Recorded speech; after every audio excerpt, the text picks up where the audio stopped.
오늘 이제 7월 첫째 주가 되었는데요. 제가 이번 주 7월 달에 우리가 어떤 말씀을 나눌까 고민했는데 요즘 요한복음 말씀 묵상 하시면서 어려우시죠? 네.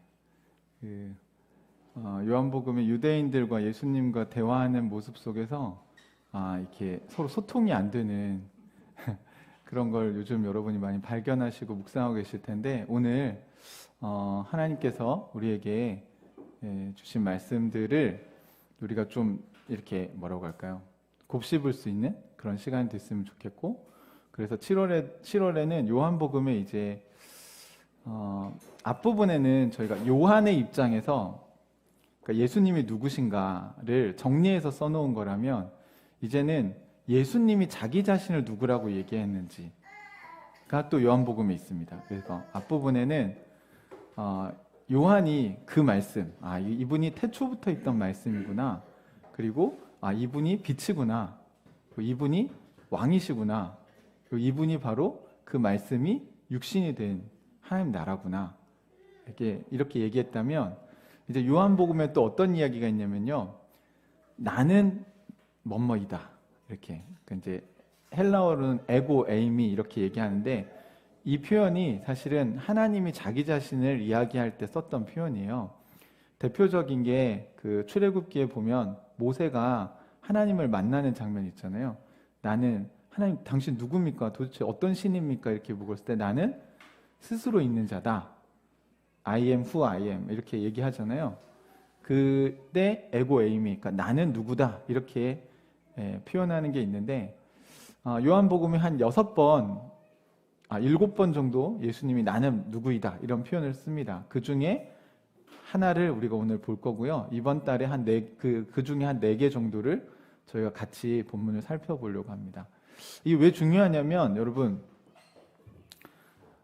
우리가 믿으려고 하는 하나님이 누군가, 도대체 이 신이 뭔가, 이 정의를 내리는 게 굉장히 중요해요. 그래서 여러분이 제일 잘 알고 있는 표현 중에 하나는 God is love. 그러니까 하나님은 사랑이시다. 이렇게 얘기하면, 그러니까 이 신의 특성을 한마디로 얘기하면 사랑이라고 얘기를 하는 거거든요. 그러니까 수학에서는 is를 어디다 쓰냐면 는에다가 써요. 그러니까 God은 love예요. 그러니까 요한이 그 얘기를 요한일서에서 했는데, 오늘 요한복음을 쓴 요한이 그 얘기를 할 때 어떤 의도로 한 거냐면, 하나님은 사랑이지? 근데 우리는 하나님을 믿지? 그러면 우리 안에 뭐가 있어야 되죠? 사랑이 있어야 되죠. 그럼 사랑이 없으면 우리 안에 누가 없는 거예요? 하나님이 없는 거예요. 맞죠? 너무 논리적으로 맞지 않아요? 수학적으로? 그래서 요한이 뭐라고 얘기했냐면, 사랑하지 않는 사람은 죽음에서 생명으로 옮겨진 게 아니라고 얘기했어요. 다시 말하면 구원받지 못했다. 구원이라고 하는 게 하나님 나라에 들어가는 거라면, 하나님의 속성 자체가, 하나님은 사랑이시니까 사랑이 없으면 여러분 안에 뭐가 없는 거예요? 하나님이 없는 거예요. 이해되세요? 네. 이 너무 단순해. 여러분, 정말 단순합니다. 기독교의 진리는 정말 심플해요. 막 복잡하게 뭘 증명하고 설명하지 않아도 돼요. 그냥 사랑이 없으면 구원 못 받은 거예요. 그럼 교회 안에 사랑이 많아야 될까요? 적어야 될까요? 네. 하나님이 사랑이신데 여기가 하나님을 믿는 사람들이 모인 곳이잖아요. 그러면 우리는 사랑을 믿는다는 건데, 그 사랑의 속성을 가진 신을 믿는데 우리 안에 사랑이 없다. 그럼 이거 교회가 아니죠. 이해되십니까? 그러니까 오늘날 이렇게 단순하게 생각해 보면 왜 세상의 사람들이 교회를 보면서 하나님을 보지 못할까? 그 말은 다시 말하면 교회를 보는데 사랑이 안 보이는 거예요. 사랑은 눈에 보이지 않는 거잖아요, 원래 속성 자체가. 하지만 행동이나 말이나 그들의 삶에서 사랑은 묻어나오는 겁니까? 아닙니까? 그게 실체화되죠. 그게 바로 지난주에 말씀이 육신이 되었다. 그러니까 우리가 믿고 있는 게, 여러분, 실체가 됩니다. 그래서 열매로 사람을 알 거라고 예수님이 하신 얘기가, 다시 돌이켜보면 여러분이 사실은 여러분 눈에 보이는 게 우리를 지배하는 것 같잖아요. 그쵸? 돈이 우리를 지배하는 것 같고, 그다음에 뭐 이렇게 먹고 사는 문제들, 그다음 우리 주변의 환경들, 이게 우리를 지배하는 것 같지만, 여러분이 생활하는 모습을 보면 여러분이 뭐를 따라서 살고 있는지를 알 수 있어요. 여러분이 어떤 문제를 결정할 때 그 모습을 보면, 아, 이 사람은 이게 중요한 거구나. 그걸 알 수 있어요, 여러분. 이 사람 진짜 돈이 중요한 건지 사랑이 중요한 건지 알 수 있다고요. 근데 돈을 따라가는 사람은 우리가 그리스도인이라고 얘기할 수 없어요. 왜요? 주인이 돈이니까 그 돈의 백성인 거죠. 하지만 돈이 필요 없다는 얘기를 하는 게 아니고, 우리가 어떤 걸 선택할 때 사랑을 기준으로 선택을 한다면 그 사람은 사랑의 백성이라고 얘기할 수 있겠죠.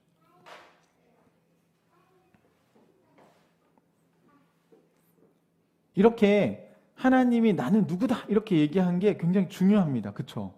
오늘 예수님은 나는 누구라고 얘기를 했는지 우리 같이 한번 살펴봤으면 좋겠습니다.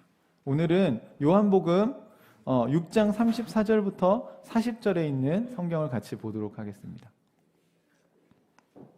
자, 요한복음 6장 34절에서 40절에 있는 이야기를 같이 보겠습니다. 네, 온라인으로 예배 드리시는 분들도 성경을 좀 찾아보시기 바랍니다. 다 찾으셨나요? 네, 오케이.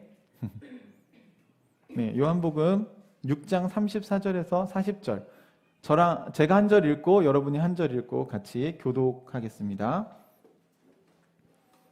34절 읽겠습니다. 그들은 예수께 말하였다. 주님, 그 빵을 언제나 우리에게 주십시오.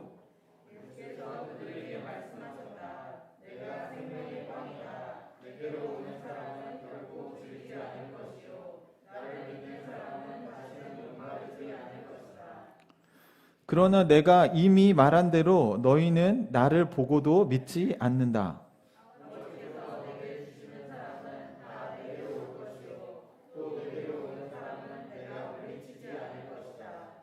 그것은 내가 내 뜻을 행하려고 하늘에서 내려온 것이 아니라 나를 보내신 분의 뜻을 행하려고 왔기 때문이다.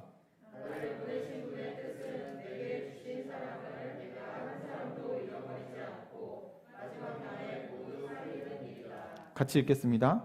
또한 아들을 보고 그를 믿는 사람은 누구든지 영생을 얻게 하시는 것이 내 아버지의 뜻이다. 나는 마지막 날에 그들을 살릴 것이다. 아멘. 네. 오늘 보통은 여기 이제 나는 누구라고 얘기했는지 혹시 찾으셨어요? 나는 생명의 빵이다. 예전에 개역 성경에는 생명의 떡이다 이렇게 얘기를 했죠. 근데 오늘 저 이 고민을 엄청 했어요. 이걸 빵이라고 번역을 하는 게 맞을까? 떡이라고 번역을 하는 게 맞을까? 양식이라고 해야 될까? 그러다가 음식이라고 번역을 하기로 했습니다.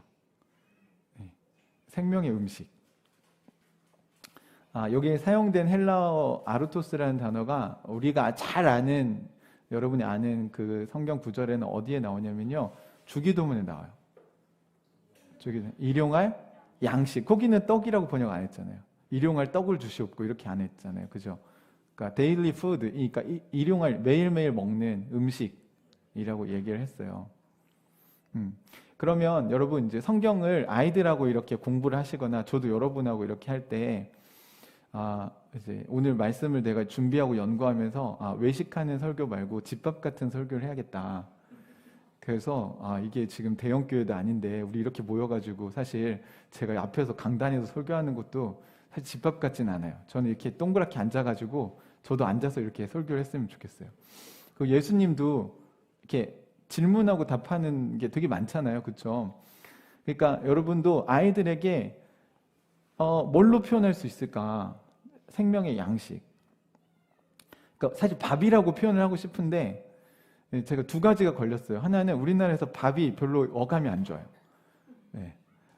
예수님 우리의 밥이다 이렇게 했을 때 이게 이 의미가 전달이 잘 안 되고, 또 뭐 밥맛이다 이렇게 할 때 그 소중한 밥을 왜 이렇게 우리는 하대할까 이런 생각이 들어서, 또 하나는 요즘은 밥을 젊은 친구들이 잘 안 먹어요.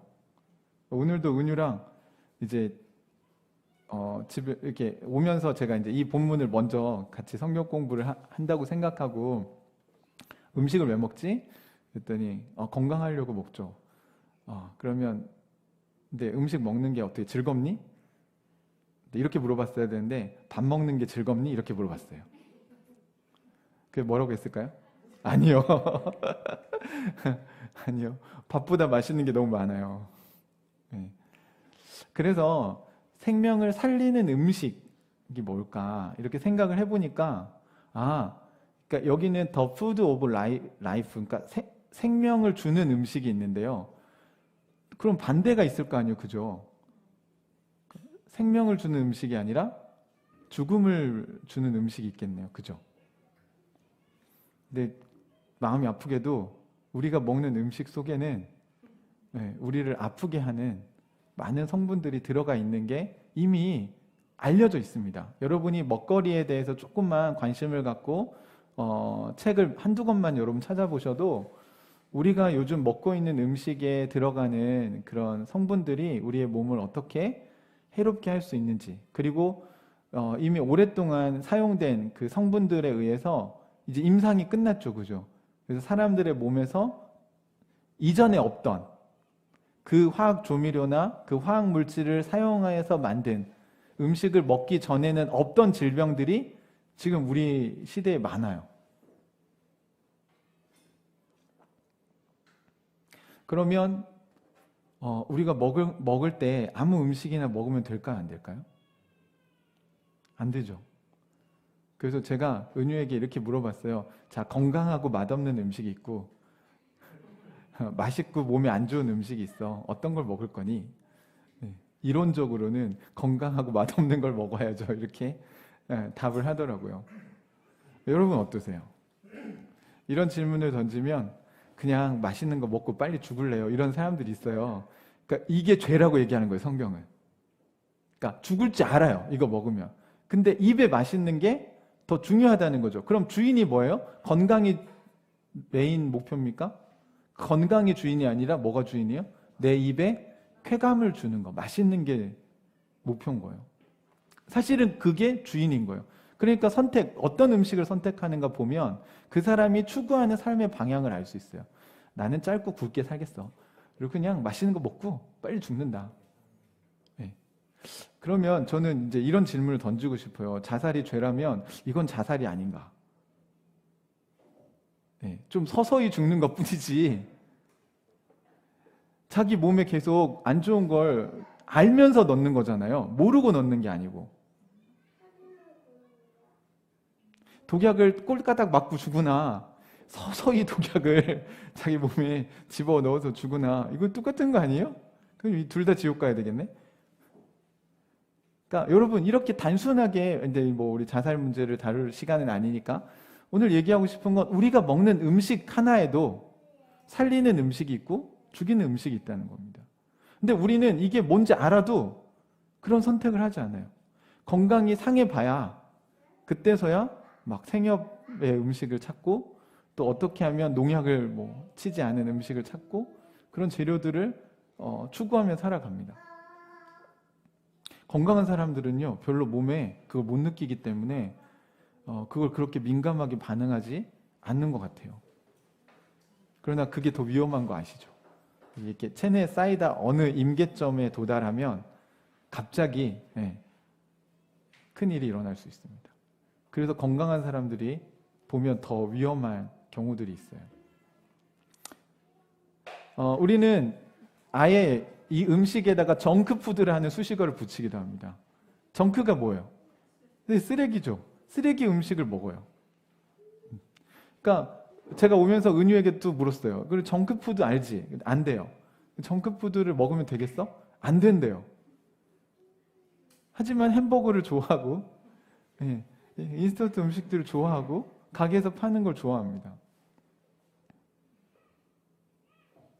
우리는 기꺼이 우리 돈을 내가면서 그런 음식을 사서 먹기도 해요. 왜요? 그 맛에 중독되었기 때문에 생각이 나는 거죠. 막 땡기잖아요. 그죠? 그러니까 성숙하다는 건 뭡니까? 그거를 절제할 수 있는 게 성숙한 겁니다. 이게 여러분에게 적용할 때는 그냥 뭐 맛있는 거 먹고 죽자 이렇게 하실지 몰라도 여러분의 아이들한테 한번 적용해 보세요. 아이가 먹으려고 하는데 몸에 해로운 음식을 먹으려고 해요. 문방구점에서 파는, 제가 문방구 비하 발언이 될 수도 있을 것 같은데 요즘은 진짜 무슨 말을 못 하겠어요. 그러니까 그런 뜻이 아닌 거 아시죠? 네. 그러니까 이제 뭔가 이렇게 불량식품을 이렇게 먹으려고 할 때 그게 몸에 해로운 걸 아는데 여러분 먹이시겠어요? 네. 여러분이 엄마가 음식을 만들어 줄게 그걸 물론 그 맛은 안 날 수 있겠죠. 네. 떡볶이를 사 먹을 수도 있지만 집에서 만들어 줄 수도 있죠. 이제 아이들은 또 그 맛이 다르잖아요, 그렇죠? 그럴 때 과연 우리는 이제 어떤 음식을 먹고 살고 있는가? 이런 이야기들을 해보면 이제 이거를 예수님이 육신에 대한 얘기가 아니라 이건 이제 영혼에 대한 이야기다라고 이렇게 설명을 해줍니다. 그러면 건강과 음식 또는 우리의 몸과 음식의 관계가 우리의 영혼의 건강과 예수 그리스도, 예수님과 연결되어져 있다는 걸 우리가 알게 될 거고 우리의 영혼이 건강하게 되려면 어떤 음식을 먹어야 될까? 우리의 영혼을 살리는 음식이 있고 우리의 영혼을 죽이는 음식이 있구나. 어쩌면 여러분의 삶에 많은 부분을 차지하는 건 눈에 보이는 게 아니라 눈에 보이지 않는 여러분의 마음의 문제일 수도 있어요. 돈이 없어서 괴로운 게 아니고요. 여러분의 마음이 쫓기고 있기 때문에 괴로울 수도 있어요. 실제로는 내일 먹을 음식이 있어도 10년 후를 막 걱정하면서 살 수도 있어요.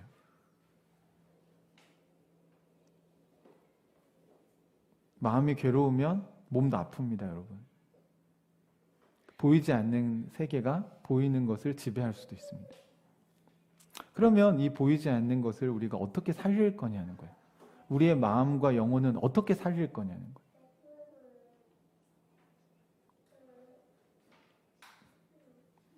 여러분 건강에 민감해서 막 좋은 거 막 찾아다니시죠? 재호 형제 지난주에 장염 때문에 고생했잖아요. 그쵸? 네, 음식 가렸어요? 안 가렸어요? 네, 막 치킨 먹고 그러지 않았죠? 네. 죽밖에 못 먹고 간신히 뭐 이번 주 목요일쯤 통화하니까 이제 밥 먹는다고 그러던데 여러분 그냥 장염만 걸려도 막 먹을 수 없는 게 많아지지 않습니까? 그럼 그 다음부터 음식을 조심해야겠다는 생각이 들지 않을까요? 그런데 왜 여러분의 영혼에 대해서는 여러분의 삶이 망가지는데도 왜 깨닫지를 못할까요? 여러분의 마음의 평안이 빼앗기고 여러분 우리 안에 막 미움이 싹트고 막 절망이 싹트고 비교의식이 싹트고 막 괴로움이 이렇게 우리 안에 찾아와서 잠도 잘 못 자고 그럴 때 이게 영혼의 병이 걸린 거거든요. 그러면 우리 안에 어떤 우리의 마음을 살릴 수 있는 음식들을 과연 우리가 먹고 있는지 살펴봐야 합니다. 또 하나는 여러분 음식이 주는 또 특징이 뭘까요? 우리 음식을 일단 뭐 살리는 음식과 죽이는 음식도 있지만 음식을 먹는 것과 먹지 않는 것을 한번 생각해 보십시오. 음식을 안 먹으면 어떻게 되죠? 네, 궁극적으로는 죽는데 당장 죽진 않잖아요. 네, 배가 고프시면 어때요? 네, 마음은 짜증이 나고 또 힘이 없고, 그렇죠? 육체적으로는 힘이 없고 마음은 이렇게 짜증이 나서 빨리 밥을 먹고 뭔가 이게 마음의 안정을 찾아야 되잖아요. 그 상태로 일하려면 어때요? 옆 사람을 사랑할 수 있겠어요? 아니 밥만 안 먹었는데 똑같아요, 여러분. 여러분이 신앙생활 하시면서 왜 이렇게 신앙생활 잘 안 될까? 일단 힘이 없어서 안 되시는 거예요. 밥을 안 먹으니까. 두 번째는 왜 이렇게 사랑하는 게 힘들까? 왜 저 사람 왜 이렇게 짜증나지? 왜 나는 이렇게 저 사람 용납을 못하지? 왜 그럴까요? 배고프니까 그런 거예요. 여러분 말씀 묵상 하시면서 그런 게 조금 채워지는 걸 경험해 보셨나요? 주일날 한 끼 먹고 일주일을 버틴다고요? 와, 그 대단한, 그 어떻게 그렇게 살죠? 네. 그리고 궁극적으로는 여러분 밥 먹는 게 즐거워야 되지 않나요? 그렇죠? 먹고 살기 위해서 우리가 살기 위해서 먹는 거다. 이거 너무 좀 이제 슬프잖아요. 그렇죠? 이왕이면 맛있게 먹고 좋은 음식을 먹고 식사 시간이 즐거워야 되는데 우리 아이들이 식사 시간이 즐겁지 않은 이유는 뭘까요? 애들이 얘들아 밥 먹자 그러면 막 달려옵니까? 아니면 밥 먹자 그러면 왜 또 좀 이따가 먹으면 안 돼. 뭐. 왜 그럴까요? 왜 그런 것 같으세요?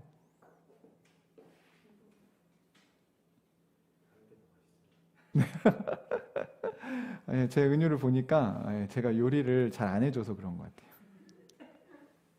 맨날 밥하고 김치만 주니까 밥 먹는 게 즐겁지 않고 뭔가 이렇게 외식을 하거나 뭐 음식을 배달시켜 줘야 그때 정말 1인분 이상을 먹더라고요. 예, 집에 밥 먹을 때는 막 이렇게 밥 반절 담아서 먹고 그러는데, 그러니까 결국은, 그러니까 아무리 냉장고에 좋은 요리가 있어도 요리사가 맛있게 요리를 해서 주면 잘 먹을 거예요, 그렇죠? 갑자기 제가 엄마들에게 너무 큰 부담을, 아빠들이 하실 수도 있는 거니까, 우리 교회 보니까 요리 잘하는 형제들이 몇 명 있어서 되게 좋은 것 같아요. 요리를 잘 해주면 애들이 잘 먹지 않나요? 애들이 좋아하는 음식을 만들어주면. 근데 어떻게 몇 끼니 그럴 수가 없으니까 아이들이 음식을 먹는 시간을 이렇게 즐거워하지 않는 걸 보면 좀 마음이 아픕니다. 어떻게 하면 저는 영적으로 여러분이 맛있게 먹을 수 있도록 요리를 해서 여러분에게 줄까? 그리고 또 여러분도 집밥을 드셔야 되잖아요. 그렇죠? 우리가 라면만 먹고 살 수도 없잖아요. 그러니까 말씀 묵상을 여러분이 인스턴트로 하지 마시고 좀 3층밥 지을 수도 있고 처음에는 밥이 설익을 수도 있어요. 그래서 여러분 묵상하는 게 뭐 열심히 했는데 묵상이 이렇게 좀 여러분이 소화가 잘 안 되는 밥이 될 수도 있어요. 막 생쌀 씹는 것 같고. 그럼에도 불구하고 여러분 연습을 안 하면 밥을 잘 지을 수 있을까요? 없죠. 그죠? 그러니까 연습하는 시간이 우리한테 필요하다는 걸 꼭 기억하셨으면 좋겠습니다. 그래서 오늘 이 본문을 이해하기 위해서 우리가 성경을 좀 살펴보려고 해요. 좀 날 것 그대로 한번 이 재료를 가지고 살펴보려고 합니다. 요한복음 오늘 본문을 이해하려면요, 사실 이 얘기는 6장 전체에 흐르고 있는 얘기입니다. 앞부분에 무슨 일이 있었냐면 오병이어의 기적이 있었어요. 오병이어의 기적은 아시죠? 네, 보리떡 5개, 물고기 2마리로 5,000명 이상의 사람들을 먹이셨습니다. 자, 그리고 나서 이 사람들을 여러분 좀 이 청중을 좀 먼저 이해하셔야 되는데, 예수님을 왕 삼으려고 하니까 예수님이 빨리 제자들 보내고 그들과 헤어지셨어요. 예수님이 배를 타고 건너편으로 가셨는데, 오늘 여러분 성경에 보시면 24절을 한번 보시겠어요? 6장 24절 앞에 24절, 무리는 거기에 예수도 안 계시고 제자들도 없는 것을 알고서 배를 나누어 타고 누구를 찾아갔다고요? 예수를 찾아서 가버나움으로 갔어요. 그들은 바다 건너편에서 예수를 만나서 말했다. 선생님 언제 여기 오셨습니까? 이렇게 얘기하니까 예수님이 좀 저 같으면 와, 이런 열정으로 찾아오면 되게 기쁠 것 같은데, 예수님 뭐라고 하시냐면 진정으로 너에게 말한다. 너희가 나를 찾는 것은 표징을 보았기 때문이 아니라 빵을 먹고 배가 불렀기 때문이다. 이렇게 얘기를 하십니다. 찬물을 확 끼얹죠. 그러니까 제가 비유를 든다면 우리 영화 형제 밴드가 공연을 하는데 너무 좋았어요. 이 팀이 어디 가서 또 공연을 하나 하면서 막 사람들이 찾아왔어요. 거기까지. 전주에서 공연하다가 대구에서 하는데 대구까지 막 버스를 대절해서 찾아왔어요. 그러면 어때요? 되게 좋지 않겠어요? 그쵸? 근데 알고 보니까 연주를 들으러 온 게 아니라 그때 나눠준 기념품 받으러 왔다. 그런 얘기죠, 지금. 그러니까 예수가 하나님의 아들이란 사인을 받기 때문이 아니고 뭐 때문에 왔다고요? 또 빵 만들어 주시라고. 배가 불렀기 때문이다. 그러면서 썩어질 양식을 위해서 일하지 말고 영생에 이르도록 남아있을 양식을 얻으려고 일을 해라. 이 양식은 인자가 너에게 줄 것이다. 아버지 하나님께서 인자를 인정하셨기 때문이다. 하면서 얘기를 하니까 28절을 보세요. 한번 읽어볼까요? 28절 시작. 그들이 예수께 물었다. 우리가 무엇을 하여야 하나님의 일을 하는 것이 됩니까? 라고 물었어요. 그랬더니 29절에 예수님이 어떻게 대답하셨는지 자 주의 깊게 한번 읽어봅시다. 시작. 예수께서 그들에게 대답하셨다. 하나님께서 보내신 일을 믿는 것이 곧 하나님의 일이다. 이렇게 얘기하셨어요. 여러분 여기 지금 이 사람들은 아버지 양식에 대해서 일을 해라 그랬더니 우리가 무엇을 하여야 하나님의 일을 하는 게 됩니까? 이렇게 물었어요. 근데 예수님은 하나님께서 보내신 일을 믿는 게 하나님의 일이다 이렇게 얘기했어요. 맞게 답을 하신 것 같은가요? 네. 제가 보니까 사람들은 항상 질문을 그러면 뭘 해야 됩니까? 우리가 무엇을 해야 하나님께 영광이 됩니까? 우리가 무엇을 해야 하나님의 일을 하는 겁니까? 라고 묻는데 예수님은 뭐라고 답을 하시냐면 무엇을 하는가가 중요한 게 아니라 누구를 믿는가가 중요한 거다. 이렇게 얘기하십니다.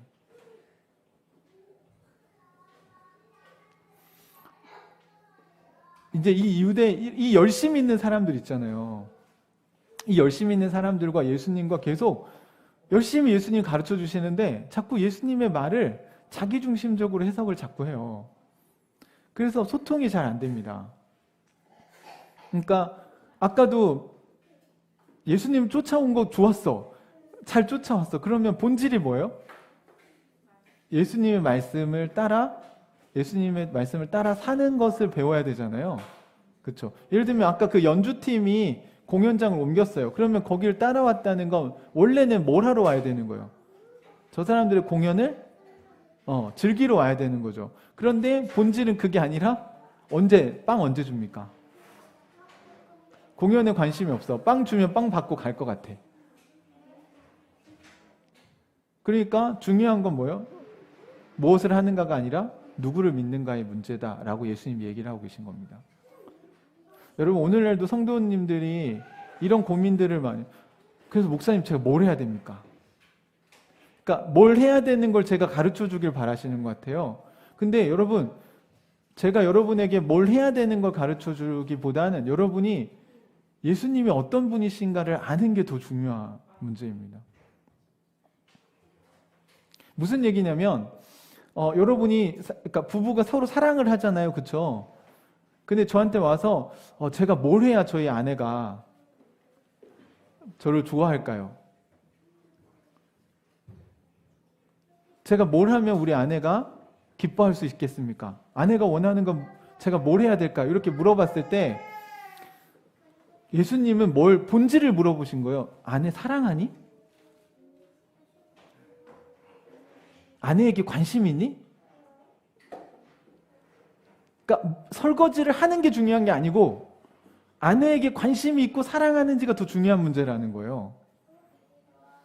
그러면 나머지 문제들은 다 어떻게 돼요? 대화를 통해서 다 해결이 돼요. 그런데 어떤 남편들은 제가 설거지를 해 이렇게 얘기해 주길 원하는 거예요. 그러면 아내를 사랑하진 않고 뭐만 해요? 설거지만 해요. 그 다음에 저한테 와서 이렇게 묻겠죠. 제가 설거지를 열심히 했는데 아내와의 관계가 발전하지 않았습니다.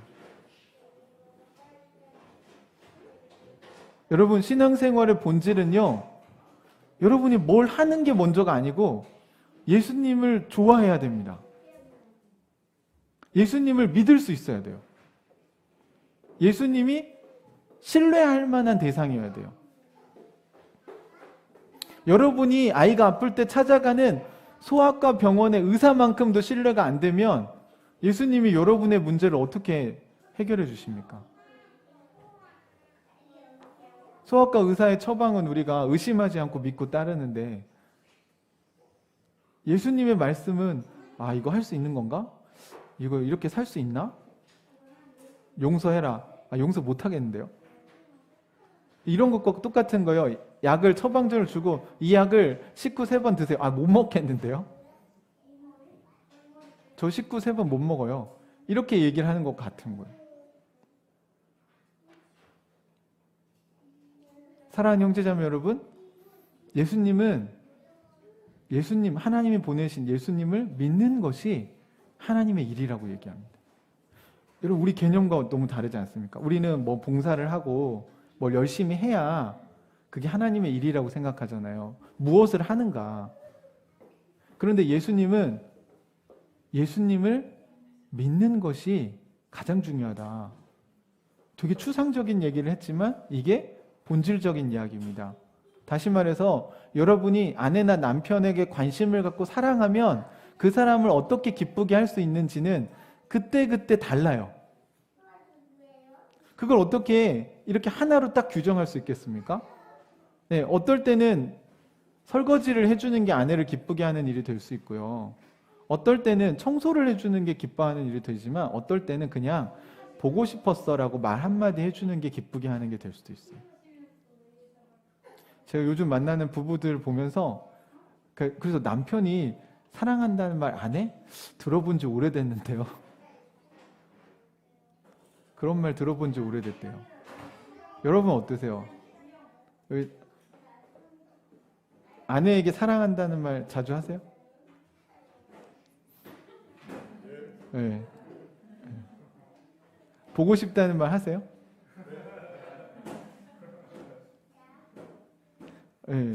그러니까 이게 바뀌어야 돼요, 여러분. 뭘 하는 게 중요한 게 아니에요. 돈 벌어다 주는 게 중요한 게 아니라고요, 여러분. 사랑하면 돈은 그냥 당연히 벌어다 주는 거예요. 그렇죠?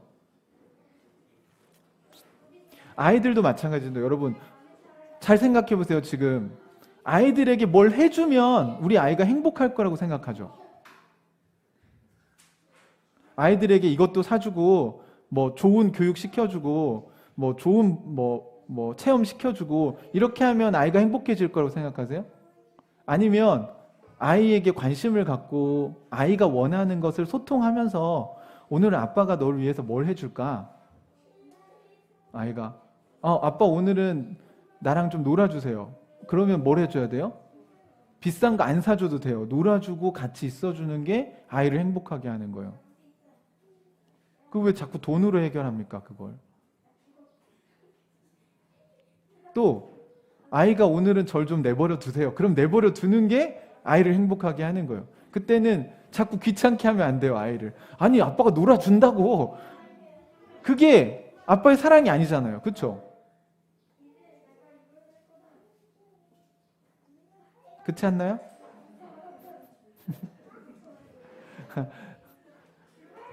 한나가 원하는 걸 해줘야 돼요. 그렇죠? 물론 그게 악한 거고 한나에게 예를 들면 아이에게 해가 되는 거면 그건 부모님이 분별을 하셔서 안 해주셔야 되지만 그게 아이에게 크게 해가 되지 않는다면 또 남에게 피해 주는 게 아니라면 아이가 원하는 걸 할 수 있게 해주는 게 부모가 사랑하는 거 아닙니까? 거기서 뭐가 제일 중요한 거예요? 아이와 소통하는 게 중요한 겁니다. 이해되셨죠? 그래서 예수님은 양식이 뭐라고 얘기하셨냐면 4장 34절을 한번 보시겠어요? 여러분? 요한복음. 그러니까 오늘 이 성경 앞에 이미 이 사건이 있었어요. 4장 33절. 4장 34절. 4장 34절 같이 한번 이거 사마리아 우물가에서 여인과 만난 다음에 제자들이 음식을 사왔을 때 한 얘기인데요. 같이 읽어볼까요? 시작. 예수께서 그들에게 말씀하셨다. 나의 양식은 나를 보내신 분의 뜻을 행하고 그분의 일을 이루는 것이다. 라고 정의를 내리셨네요. 그러니까 먹는 양식이 필요 없다는 얘기를 하신 건가요? 아니, 그 얘기가 아니에요, 여러분. 아니, 우리가 밥을 안 먹고 어떻게 삽니까? 그 얘기를 한 게 아니라 예수님에게는 육신의 양식만 있는 게 아니라 뭐도 있다고요? 나에게는 또 다른 양식이 하나 더 있다. 그건 내 영혼의 양식은 뭐라고 얘기하시는 거예요? 나를 보내신 분의 뜻을 행하고 그분의 일을 이루는 거다. 그러니까 여기 뜻이라고 우리가 번역할 때 will, 영어로 보면 will이잖아요. will of God, 또 will of Him. 그러니까 하나님의 그 뜻인데 이 뜻이 will이라고 하는 게 의지를 나타내기도 하거든요. 그러니까 또 다르게 보면 하나님은 뭘 하려고 관심이 있으신가? 그러니까 어떤 일을 이루시려고 의지를 발휘하고 계신가? 여러분 직장에서 직장 상사가 있으면 직장 상사가 뭔가 프로젝트를 진행할 때 나 이거 성공시켜야 되겠어 라는 의지를 가진 게 있잖아요. 그게 뜻인 거예요. 그러니까 교장 선생님의 뜻을 선생님, 그 학교 선생님들 다 따르잖아요. 그렇죠? 그리고 그 관심사에 관심을 가지고 하는 선생님들에게 지원이 가지 않습니까? 그러니까 예수님의 관심은 뭐예요? 하나님의 뜻을 행하는 게 내 양식인데 그게 뭐냐면 그분이 이루시려고 하는 일을 내가 이루는 거다고 얘기를 합니다. 제가 이 얘기를 가지고 묵상을 해보니까 내가 사랑하는 사람이 있으면 관심을 갖죠. 그 사람이 하고 싶어하는 일이 뭔지를 보고 그 일에 내가 참여하잖아요. 맞죠? 그게 양식이구나. 근데 그게 기뻐야 돼요. 그게 기쁘려면 상대방을 어떻게 해야 돼요? 네, 좋아해야 그게 기쁘죠. 그런데 한번 우리 신앙을 한번 생각해 보세요. 우리가 신앙생활 할 때 하나님이 주님이시고 하나님이 왕이시면 하나님이 뭘 하고 싶어 하시지 요즘에? 어디에 관심 있으시지? 해서 거기에 그 하나님의 뜻을 이루는 일에 내가 관심을 갖고 그것을 행하면 그게 내 영혼의 양식이 된다. 우리가 이렇게 신앙생활을 하기보다 내가 살아가는 인생에 문제가 생기면 하나님 이것 좀 도와주세요. 이것 좀 도와주세요. 그러니까 그분의 의지와 그분의 뜻과 그분이 이루시려는 일에는 관심이 없고 내가 이루고 싶고 내가 하고 싶은 일에 그분은 도와줘야 돼. 그리고 내가 할 수 있는 건 하는데 이건 내 힘으로 안 되니까 신이 와서 도와줘야 되는 거죠. 여기 완전히 다른 거 아시겠죠? 그러니까 우리가 이거를 기복신앙이라고 얘기하는 거예요, 여러분. 그럼 여러분, 우리가 하나님의 나라의 백성이 됐다면 왕이 바뀌었잖아요. 그럼 왕이 지금 뭘 하고 싶어 하시는지를 아셔야 돼요. 거기에 관심이 있어야 될까요? 없어도 될까요? 여러분한테 관심 없는 남자나 여자와 살고 싶으세요? 결혼만 하면 땡입니까? 아니죠. 아니 우리 아빠들이 열심히 일하고 집에 들어갔는데 애들도 거들떠보지도 않아. 아내도 거들떠보지 않아. 수고했다는 말 한마디 해주지 않아. 관심도 없어. 네, 집에 들어오자마자 세탁기 돌려, 뭐 청소해, 뭐 설거지해, 막 이렇게 얘기하면 집에 가고 싶겠냐고요.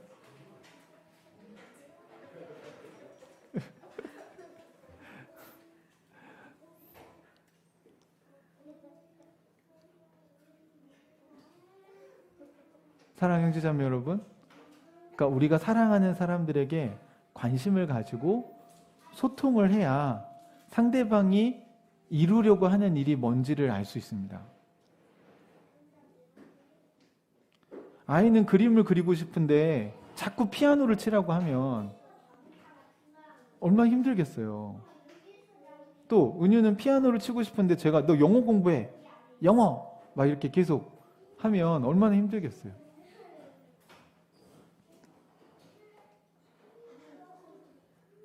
예수님은 이 얘기를 이미 4장에 하셨죠. 근데 여러분 아까 예수님이 하셨던 그 얘기들을 잘 기억하시고 오늘 우리가 읽었던 본문을 이제 해석해 봅시다. 그래서 예수님이 하나님 보내신 분을 믿는 거다. 아까 29절까지 우리 했는데 30절에 보면 그들이 다시 물었어요. 하나님께서 보내신 일을 믿는 게 하나님의 일이라고 얘기했더니 우리에게 무슨 표징을 행하셔서 우리로 하여금 보고 당신을 믿게 하시겠습니까? 당신이 하시는 일이 또 무엇입니까? 라고 물어요. 표징을 보여달라고 하죠. 그러니까 하나님께로부터 왔다는 거 나 못 믿겠다. 표징을 보여줘라. 이 사람 떡 먹었잖아요. 근데 이걸 표징으로 생각을 안 해요. 근데 제가 볼 땐 표징으로 생각을 안 한다기보단 또 해줘라 이거예요. 내 인생에 또 도와줘요. 하나님. 또 기적을 일으켜 주세요. 나 빵 또 주세요. 이렇게 얘기를 하고 있는. 그렇잖아요. 기적을 또 보여줘라. 그러면서 그 말이 맞는지 아닌지 보세요. 31절에 보시면 그는 하늘에서 빵을 내려서 그들에게 먹게 하셨다 할 때 이 그는 모세를 얘기합니다. 네. 한 성경 말씀대로 우리 조상들은 광야에서 만나를 먹었습니다. 예수께서 그들에게 대답하셨다. 내가 진정으로 진정으로 너에게 말한다. 하늘에서 너에게 빵을 내려주신 이는 그 희는 모세가 아니라 누구라고요? 하나님이시죠.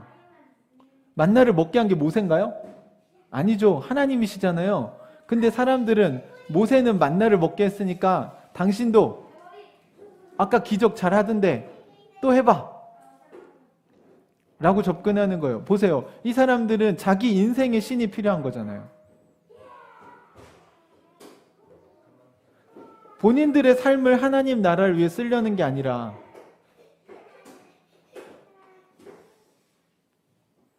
괜찮습니다. 여러분만 집중하시면 돼요. 원래 애들은 저렇게도. 우리가 아무튼 빠른 시일 내에 이걸 분리하려고 하니까 여러분 그러니까 이 사람들도 지금 예수님의 오병이의 기적 이후에 예수님 메시아구나 하나님이구나 내가 하나님을 따라야지 이렇게 하는 게 아니라 또 기적을 해보시면 우리가 믿을게요. 뭐 이렇게 얘기하는 거죠. 그러니까 자꾸 예수님을 약간 시험하는 거예요. 옥죄는 거예요. 하나님 제 기도에 응답하시면 제가 하나님이라고 인정해드릴게요. 여러분이 인정 안 해도 하나님 하나님이세요. 그쵸? 하나님은 이미 하나님이세요. 그러니까 우리 한나가 아빠가 이거 사주면 내가 아빠로 인정할게. 그런 적 없죠? 그런 생각 해요? 안 해요? 안 하죠. 그냥 아빠는 아빠죠. 네. 이게 정상이잖아요. 그죠? 그러니까 하나님은 그냥 하나님이세요. 여러분 하나님이 뭘 해준다고 하나님이 되는 게 아니에요. 하나님이 여러분 뭐 뒤치다꺼리 하시는 그런 신이 아닙니다. 우리를 사랑하시니까 해주는 거지.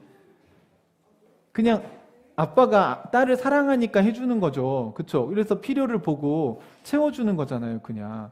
그래서 주님이 얘기하셨잖아요. 너희가 구하지 않아도 너에게 필요한 거를 다 알고 계신다. 근데 안 주신다는 건 그게 지금 필요하지 않기 때문이다. 자동차 사달라고 하면 사주겠냐고요. 돈이 없어서 못 사주는 게 아니라 돈이 있어도 사줘봤자 지금 운전을 할 수가 없어요. 여러분 생각에는 이게 여러분의 인생에 정말 없으면 안 될 거라고 생각하시지만 하나님은 여러분 인생 전체를 보고 계시는데 그 타이밍이든 아니면 그 필요성이든 모르시겠습니까?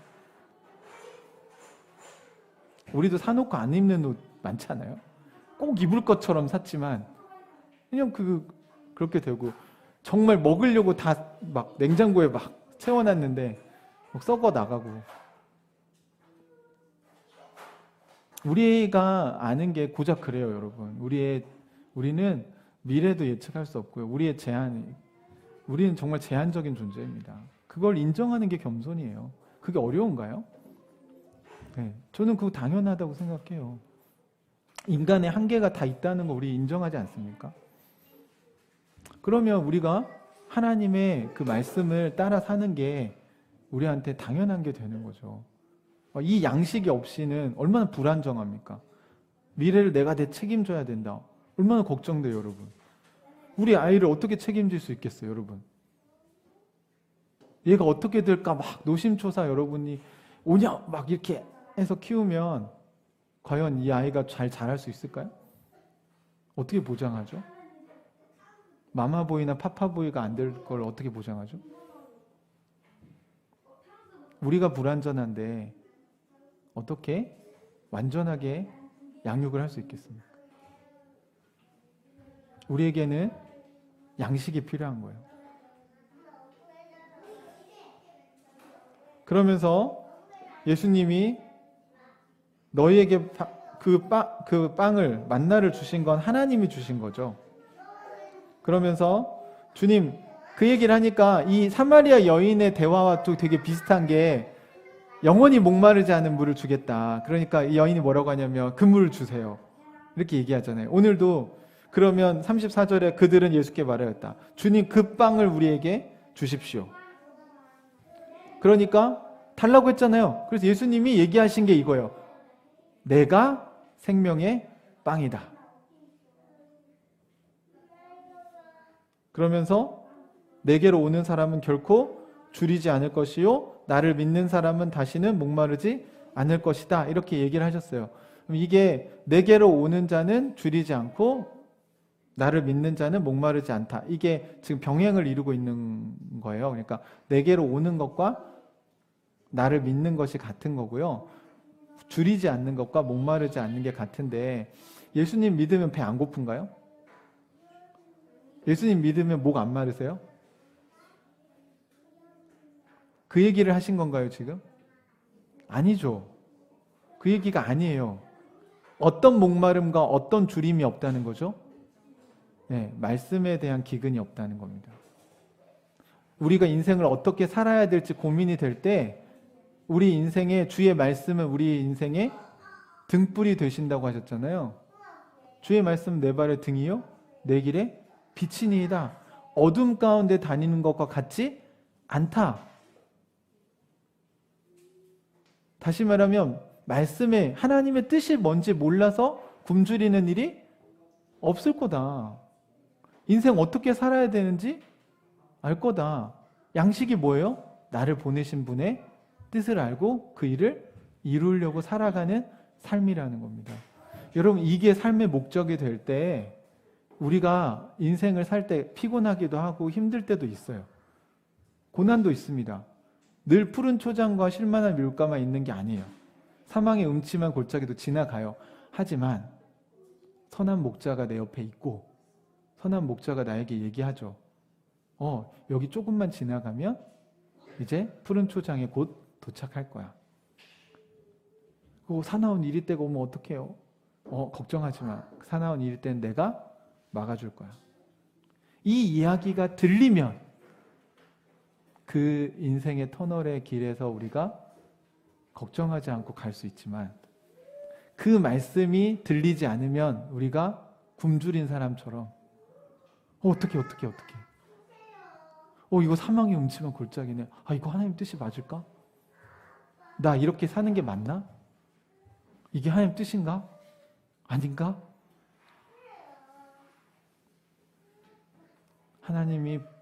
하나님과 소통이 안 되면 불안한 거예요. 마치 아이가 엄마 아빠가 안 보이면 찾잖아요. 엄마 어딨어? 아빠 어딨어? 그럴 때 아빠 목소리가 들리고 엄마 목소리가 들리면 어때요? 아빠 여기 있어. 화장실에 있어. 조금만 기다려. 아빠 곧 나갈게. 이렇게 하면 아이가 어때요? 그래. 이러고 다시 놀아요. 평안하게. 근데 안 들리면 난리가 나겠죠. 여러분. 아이가 얼마나 불안하겠습니까? 이것은 육신의 굶주림과 목마름을 얘기하는 게 아니라 여러분의 영혼의 목마름과 굶주림을 얘기하는 건데 우리가 예수님을 주님으로 모셨음에도 불구하고 그분과 소통이 안 되면 이 양식을 먹지 못하는 것과 같은 삶을 살고 있다는 것입니다.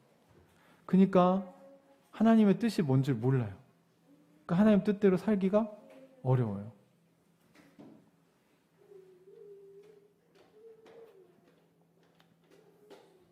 그러면서 오늘 하나님의 뜻이 무엇인지를 예수님이 우리에게 얘기해 줬어요. 마지막에 38절, 39절 같이 한번 읽어볼까요? 시작. 그것은 내가 내 뜻을 행하려고 하늘에서 내려온 것이 아니라 나를 보내신 분의 뜻을 행하려고 왔기 때문이다. 나를 보내신 분의 뜻은 내게 주신 사람을 내가 한 사람도 잃어버리지 않고 마지막 날에 모두 살리는 일이다. 이렇게 얘기를 했습니다. 여러분, 예수님 이 땅에 왜 오셨다고 얘기하십니까? 네, 하나님의 뜻을 행하려고 했는데요. 하나님 뜻이, 보내신 분의 뜻이 뭐예요? 내게 주신 사람을 내가 한 사람도 잃어버리지 않고 마지막 날에 모두 살리는 게 그분이 원하시는 거다. 그 다음 절에 똑같은 말 다시 얘기하는 겁니다. 아들을 보고 그를 믿는 사람은 누구든지 영생을 얻게 하시는 것이 내 아버지의 뜻이다. 나는 마지막 날에 그들을 살릴 것이다. 이렇게 얘기합니다. 여러분, 그러면 뭘 살린다는 거예요? 죽은 사람을 살린다는 건가요? 육체가 죽었던 사람은 시체들을 막 살리겠다는 거예요? 무덤에 가서? 그게 아니라 영적으로 죽어있는 사람들을 살리는 거죠. 영적으로 죽어있는 사람들은 어떤 사람들이라고 얘기했습니까? 하나님과의 관계가 끊어진 사람들이에요. 그래서 그 사람들을 다시 살린다는 건 뭐예요? 관계가 회복돼서 이 회복된 관계가 언제까지? 우리가 육체가 죽어도 영원히 그게 지속되는 게 성경이 말하는 영생이라는 겁니다. 그러니까 이게 인격적 관계를 말하는 거죠. 그러니까 죽었다는 건 뭐예요? 다시는 친구들 중에 여러분 관계가 단절된 사람들 있죠. 무슨 일로 인해서 관계가 끊어졌어요. 그러니까 죽었다는 거예요. 다시는 이 사람은 어떻게 해요? 연락을 안 하죠. 소통할 일이 있어요? 없어요? 없죠. 그 관계가 죽은 거예요. 그러니까 예수님은 살아계신 분이잖아요. 근데 우리는 생명의 양식을 먹어야 되는데 이분 살아있는데 이분하고 소통을 안 하면 이분을 뭘로 취급하는 거예요? 죽은 분으로 취급하는 거예요. 이해되세요?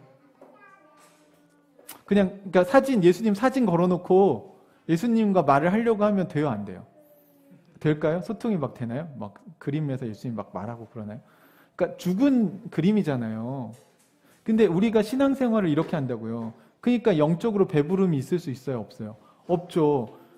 진짜 중요한 건 뭐예요? 예수님을 믿는다고 하는 게 예수님이 존재했어 이걸 믿는 게 아니라 살아계신 예수님이 그래 오늘 너 되게 힘들겠다. 내가 너 진짜 수고 많았어. 라고 예수님이 하시는 그 음성이 우리에게 들려야 우리가 회복이 되죠. 그래야 밥을 먹은 것처럼 우리의 속이 든든해지고 힘이 나죠. 그리고 여러분이 어떤 일을 할 때 그래 이거 내가 원하는 일이야. 잘하고 있어. 그 주님의 격려와 응원 소리가 여러분 들리시냐고요. 그 격려와 응원 소리가 들려야 짜증이 안 나죠. 격려와 응원 소리가 안 들리니까 짜증이 나는 거예요. 나만 이렇게 사는 것 같은데 다른 크리스찬들은 다 이렇게 안 사는데.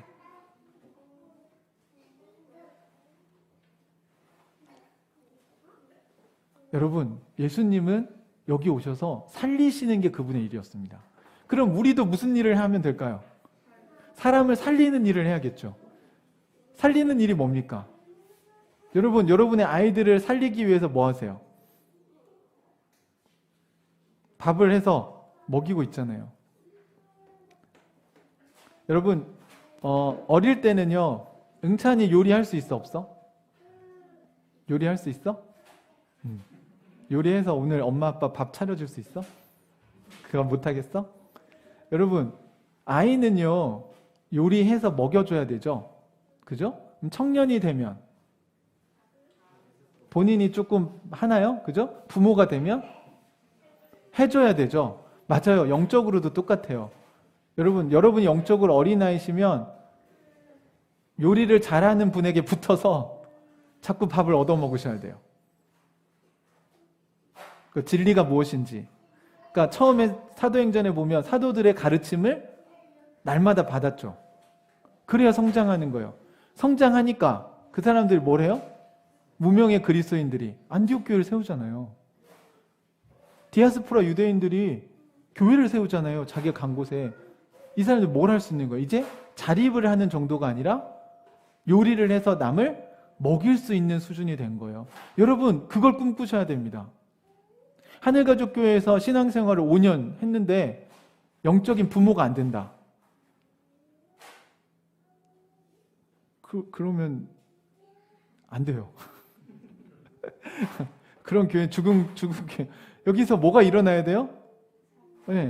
살리는 일이 일어나야 돼요. 아이들을 먹여서 살리고 또 영적으로 나보다 어린 사람이 오면 여러분이 돌봐주셔야 돼요. 관심 갖고. 교회에 왔는데 우리가 가족이잖아요. 손님이 왔는데 우리가 멀뚱멀뚱 쳐다보고 그러면 되겠어요? 안 되죠. 여러분 집에 누가 손님이 왔어요. 그럼 어떻게 하세요? 밥 해주시죠. 대접하지 않아요? 요리해서? 그쵸? 그러면 우리 뭘 연습해야 됩니까? 말씀을 요리하는 것까지 연습을 하셔야 돼요. 여러분의 말씀 묵상의 목표가 그것이어야 됩니다. 그래야 지치지 않으세요. 그냥 옛날 큐티 하는 식으로 대충 때우고 살자. 그냥 햇반 돌리고 라면 끓여 컵라면 먹고 살자. 그러면 맨날 여러분 골골 하실 거예요. 라면만 먹고 어떻게 삽니까? 그러니까 병나죠. 그러니까 신앙이 건강하지 않아요. 맨날 죄짓고 회개하고 맨날 아프고 병원 가고 나으면 또 아프고 또 병원 가고 아프면 이게 먹거리를 안 바꾸니까 그런 것도 있어요, 여러분. 그렇죠? 지금 어떻게 하죠? 우리 건강한 먹거리를 먹고 이제는 좀 하나님의 뜻을 이루고 사람을 살리는 일을 하자. 여기서도 예수님이 모든 사람을 살린다고 안 했고 어떤 조건이 붙었냐면 내게 주신 영혼들을 살린다고 얘기했잖아요. 그럼 여러분의 인생에서 여러분에게 하나님이 주시는 영혼이 있을까요? 없을까요? 네. 있습니다. 최소한 한 명은 있습니다. 적어도 여러분의 자녀들은, 그리고 여러분 주변에 여러분을 통해서 살아야 될 사람들이 있어요. 그런 사람들을 여러분 잃어버리지 않도록 우리가 준비하는 게 양식을 먹는 겁니다. 여러분 삶에 그 목적이 없기 때문에 자꾸 방황하시는 거예요. 직장은요, 그걸 하기 위한 도구일 뿐입니다. 돈을 벌어야죠. 먹고 살아야죠, 당연히. 하지만 여러분의 인생의 궁극적인 목적이 뭐여야 될까요? 학교라면 학생들이 내가 살려야 될 아이들이 될 수 있고요. 직장이라면 직장의 동료 중에 누가 내가 살려야 될 사람이 될 수 있고, 가족들 중에 내가 살려야 될 사람이 있을 수 있고, 우리 주변에 사는 이웃들 중에 우리가 살려야 될 사람이 있을 수 있어요. 여러분, 우리도 예수님처럼 사마리아 여인을 살리신 다음에 예수님이 얘기하신 거잖아요. 뭐라고 했어요? 나는 아버지의 양식을 먹었다. 살렸거든요. 그랬더니 이 여인이 가서 어떻게 했어요? 마을 사람들 데려오잖아요. 또 마을 사람들하고 어떻게 하세요? 예수님 일정을 변경하셔서 더 머무르시죠. 이틀을 더 유하시면서 그들에게 말씀을 먹이십니다. 그 말씀을 먹었더니 이 사람들이 어떻게 됐어요? 이제 내가 여인의 이야기를 듣고 예수 믿는 게 아니라 우리가 예수님이 진짜 하나님의 아들이, 이분은 우리가 따라야 되겠다. 우리의 왕이시다. 메시아다. 이거를 본인들이 직접 확인했다. 예수님이 요리를 해서 먹이신 거예요. 엠마오로 가던 두 제자에게 어떻게 하셨습니까? 성경을 풀어서 설명해 주니까 그들의 마음이 뜨거워지는 걸 경험했다고 얘기합니다. 사랑하는 형제자매, 여러분 어떠세요? 주일날 설교 말씀을 들으면서 여러분의 마음이 뜨거워지고 여러분에게 깨달음이 있다면 여러분 어린아이의 수준에 머무르시겠어요? 이제는 영적 청년이 되시고 생명의 양식을 요리해서 또 먹일 수 있는 영적인 부모가 되기까지 우리가 성장해서 주님이 우리에게 맡기신 사람들을 살리는 일을 해야 되겠다. 그렇게 준비되어져야 되겠다. 또 우리 공동체가 그렇게 되는 하나님의 교회가 되기를 축원합니다. 같이 기도하겠습니다. 오늘 하나님께서 여러분에게 주신 생명의 양식을 잘 소화시키셨으면 좋겠습니다. 여러분 마음에 이 시간 기도로 하나님 저에게 오늘 이런 걸 깨닫게 해주셨군요. 감사합니다, 주님. 제가 이걸 잘 소화시켜서 이 일을 이루는 삶을 이번 한 주 동안 살겠습니다. 제가 무엇을 주님을 신뢰한다면 제가 어떻게 살아야 될지 저에게 말씀해 주십시오. 같이 기도하는 시간을 갖겠습니다. 같이 기도할까요?